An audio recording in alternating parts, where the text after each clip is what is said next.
Hare Krishna, dear devotees, Dhanvat Pranam. Today, reading from the book The Path of Perfection by His Divine Grace A.C. Bhaktivedanta Swami Prabhupada.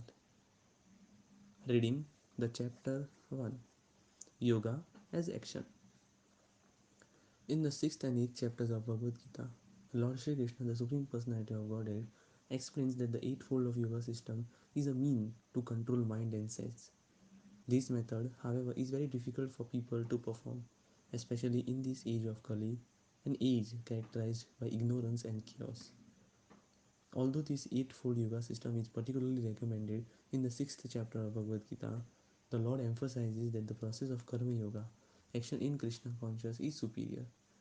In this world, everyone acts to maintain his family and everyone is working with a view to some self-interest or personal sense gratification, be it concentrated or extended. But to act perfectly is to act in Krishna consciousness, and this means acting detached from the fruits of labor. It is our duty to act in Krishna consciousness because we are constitutionally part and parcels of Supreme. The parts of the body work for the satisfaction of the entire body, not for the individual parts. The goal is the satisfaction of complete whole. Similarly, the living entity should act for the satisfaction of Supreme Whole, the Supreme Personality of Godhead, and not for his own personal satisfaction. One who can do this is the perfect sannyasi and the perfect yogi. In the first verse of the 6th chapter of the Bhagavad Gita, the chapter dealing with the Sankhya Yoga, Bhagavan Shri Krishna states, Anasritaha karma phalam karyam karma karotiya saha sannyasi cha yogi cha na nirag nirnacha kriyaha. One who is unattached to the fruits of his work and who works as he is obliged is in the renounced order of life, and he is a true mystic, not he who lights no fire and performs no work. Sometimes sannyasis, renunciants, incorrectly think that they have become liberated from all material engagements and therefore no longer have to perform Agnihotra yajnas or fire sacrifices. This is a mistake. Certain yajnas have to be performed by everyone for the purifications. Since sannyasis are not traditionally required to perform yajnas, they sometimes think that they can attain liberation by ceasing to perform the ritualistic yajnas. But actually, unless one comes to the platform of Krishna consciousness, there is no question of liberation. Those sannyasis who cease to perform yajnas are in fact acting out of self-interest, but their goal is to become one with the impersonal Brahman. That is the ultimate goal of impersonalists who have one major goal or demand, to become one with the Supreme Personal, impersonal being. The devotees have no such demand. They have simply satisfied in serving for the Krishna's satisfaction. They do not want anything in return. That is a characteristic of pure devotion. It was Lord Chaitanya Mahaprabhu who expressed this devotional attitude so scripturally. Na dhanam na janam na sundarim kavitam vajagad ish kahamai mama janmani janmanishvai bhavadat bhakti ahituki tvayi. O Almighty Lord, I have no desire to accumulate wealth nor to enjoy beautiful women, nor do I want any number of followers.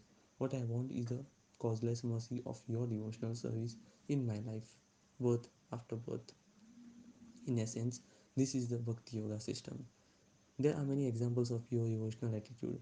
Once Lord Narasimhadev told Prahlad Maharaj, My dear boy, you have suffered so much for me. Whatever you want, ask for it. Being a pure devotee, Prahlad Maharaj refused to ask for anything. He said, My dear master, I am not carrying out mercantile business with you. I will not accept any remunerations for my service. This is pure devotional service.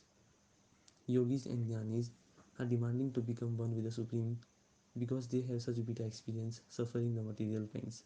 They want to become one with the Lord because they are suffering in separation.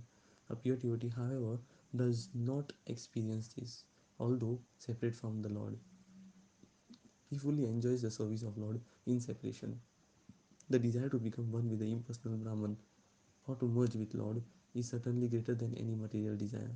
But this is not without self-interest. Similarly, the mystic yogi who practice the yoga system with half open eyes, ceasing all material activities, desires some satisfaction for his personal self. Such yogis are desirous of material power, and that is their conception of perfection of yoga. Actually, this is not the perfection of yoga. but a materialistic process. If one practices the regulative principles of yoga, he can attain eight kinds of perfection. He can become lighter than cotton's web. He can become heavier than a great stone. He can immediately get whatever he likes. Sometimes he can even create a planet. Although rare, such powerful yogis actually exist. Vishwamit- Vishwamitra Yogi wanted to beget a man from a palm tree. He was thinking, why should a man have lived so many months within the womb of his mother? Why can't he be produced just like a fruit? Thinking like this, Vishwamitra Yogi produced men like coconuts. Sometimes yogis are so powerful they can perform such acts, but these are all material powers. Ultimately, such yogis are vanquished because they cannot retain these material powers indefinitely. Bhakti yogis are not interested in such powers. The Bhakti yogi acting in Krishna consciousness works for the satisfaction of whole without self-interest. A Krishna conscious person does not desire self satisfaction. Rather, his criterion of success is the satisfaction of Krishna. Therefore, he is considered the perfect sannyasi and the perfect yogi. A pure devotee does not even want salvation. The Salvanist want to be saved from rebirth, and the Vaidist also want to put an end to all material life. Chaitanya Mahaprabhu, however, requested only devotional service to Lord Shri Krishna birth after birth. In other words, Chaitanya Mahaprabhu was prepared to endure material miseries in one body after another. What then was Chaitanya Mahaprabhu's desire? He wanted to engage in God's service and nothing more. For that is the real perfection of yoga. Whether in spiritual sky or material sky, the individual spirit soul is constitutionally the same. It is said that he is 1/10,000, the part of a tip of a hair. This means that our position is that of a small particle. But spirit can expand. Just as we develop a material body in the material world, we develop a spiritual body in the spiritual world. In the material world, expansion takes place in contact with matter. In the spiritual world, this expansion is spiritual. Actually, the first lesson of Bhagavad Gita is I am spirit, soul, I am different from this body. I am a living force. But this material body is not a living force. It is a dull matter and it is activated only because spiritual force is present. In the spiritual world, everything is living force. There is no dead matter. There, the body is totally spiritual. One may compare the spirit soul with oil and the body with water. When oil is in water, there is a distinction, and that distinction always remains. In the spiritual sky, there is no question of oil being placed in water. There, everything is spirit. The impersonalists do not want to develop a body, they simply want to remain spiritual particles, and that is their idea of happiness. But we, Bhakti yogis, want to serve Krishna, and therefore we require hands, legs, and all the other body parts. Indeed, we are given these bodies in order to serve Krishna. Just as we develop a material body in our mother's womb, we can similarly develop a spiritual body in the spiritual world. The spiritual body is developed through the practice of Krishna consciousness. This material body is spiritualized by this bhakti yoga process. If you place an iron within a fire, the iron becomes so hot that it also becomes fiery. When the iron is red hot, it requires all the qualities of fire. If you touch something with iron, that iron will act as a fire. Similarly, although this body is material, it can become spiritualized through Krishna consciousness and act as a spirit. Although copper is just a metal, as soon as it comes in contact with the electricity, it becomes electrified, and if you touch it, you will receive an electric shock. As soon as your body is spiritualized, material activity ceases. Material activity remain acting for sense gratification. As you become spiritualized, material demands dwindle until they become nil. How is this possible? In order for an iron to act as a fire, it just remain constantly in contact with the fire. In order for the material body to become spiritualized, one must remain constantly in Krishna consciousness.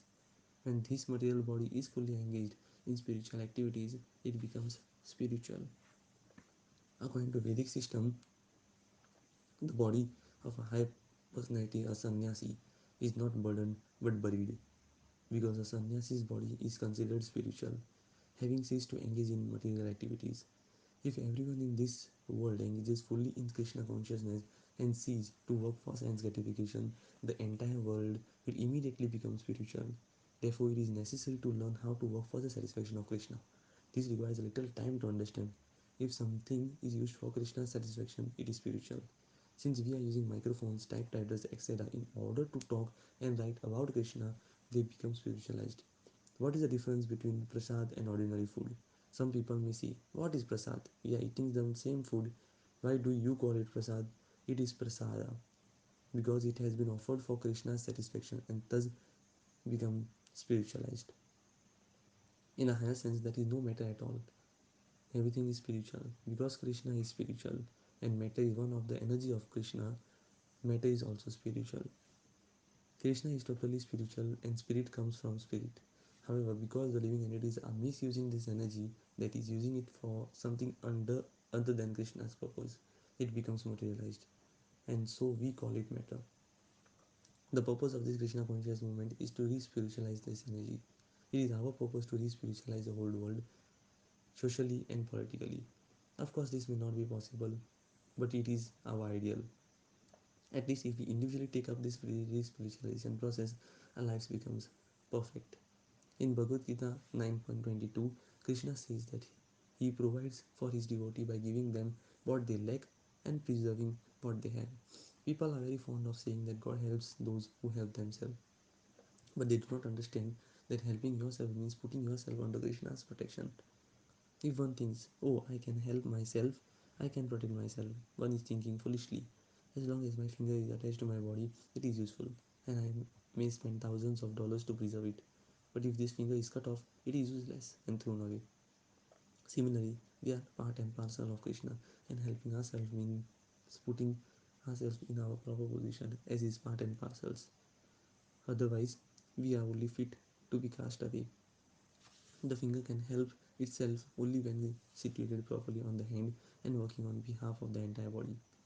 If the finger thinks, I will separate myself from this body and simply help myself, that finger will be cast away and will die. As soon as we think, I shall live independently of Krishna, that is our spiritual death. And as soon as we engage in Krishna's service as his part and parcel, that is our spiritual life. Therefore, helping oneself meaning knowing one's actual position and working accordingly. It is not possible to help oneself without knowing one's position. Hare Krishna. Thank you very much. Srila Prabhupada ki Jai.